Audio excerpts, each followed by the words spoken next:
Naroon yung aming sasakyan sa dulo. So, let's go there. Good morning! I'm Vivian Casey, Filipina, currently living here in South Africa. For today's video, we're going to Kung Fu Kitchen. So, it's a Chinese restaurant here in South Africa. Dito sa South Africa, ang dami dito mga Asian restaurant, Japanese, Korean, Chinese.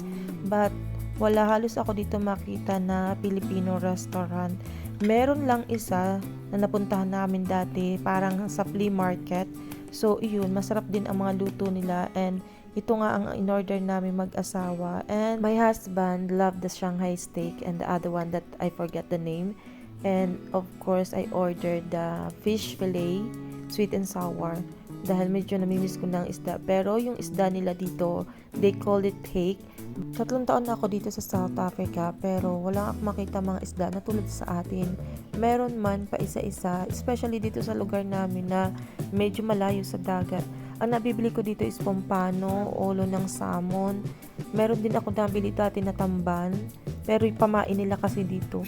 So, hindi na ako nakakabili nun. Ang namimiss ko talaga is galunggong. Ang sarap iprito, tapos may sausawan na kamatis or bagoong. Ay nako, namimiss ko na yung mga ganong ulam. Dito kasi bihira yung mga ganon. Must have a bit of flour on it. Fast forward, tapos na kaming kumain. Malaki yung serving nila, kaya kami ay maraming sobra. Ang tawag nila dito ay doggy box. So, bibigyan kayo nito sa mga restaurant pag gusto nyo mag-uwi ng sobrang pagkain. Itong restaurant na ito ay siguro mga 15 minutes lang ang layo sa amin. Pero bihira din kami kumain sa Asian restaurant dahil nga marunong din naman ako magluto ng Asian food. Paid for the lunch.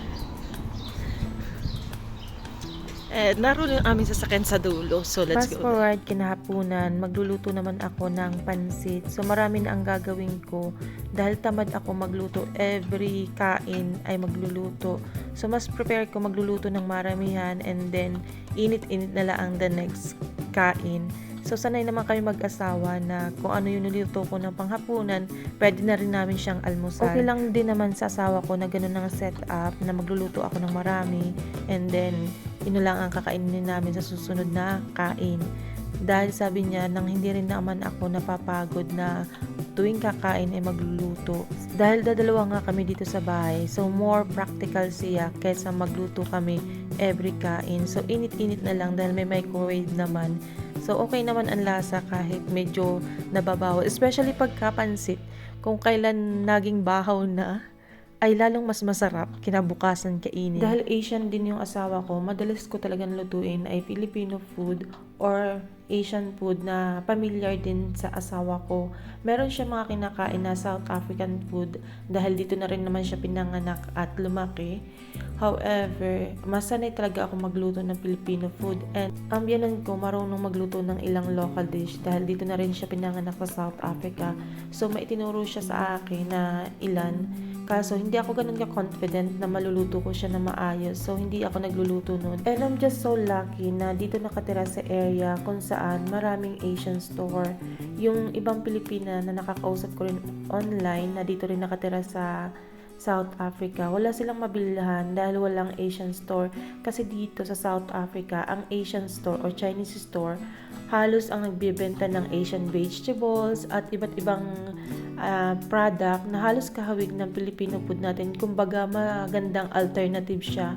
Kumbaga, yung pansit, wala dito yung pansit na bihon talaga, pero may nabibiling katulad. So, yun ang magiging maganda pag may Asian store. And also, isda, katulad ng tinapa, dilis, mga itlog ng pugo, merong mga ganyan. Kaya kahit paano, nakakapagluto ako ng Filipino food. Although limited lang yung mga ingredients na nakukuha ko, may mga alternatives naman. So, I'm still happy and lucky na kahit paano nakakakain ng Filipino food. Alam nyo ba na ang Filipino food ang nakakagamot ng homesickness na nararamdaman ko? Hindi ko lang alam sa iba, pero sa akin, karanasan ko, kapag nalulungkot ako, nagluluto lang ako ng Filipino food. And kahit paano, nagiging okay ang pakiramdam ko. Nawawala yung pagkamiss ko sa pamilya ko, sa mga kaibigan, sa work ko dati. Kumbaga, kahit papaano, pag may Filipino food, nagiging masaya ang kainan. Anyway, halos matatapos na ang ating video and ayun, nakapagluto na ako ng pansit and of course, chili oil. That's it for today. Bye!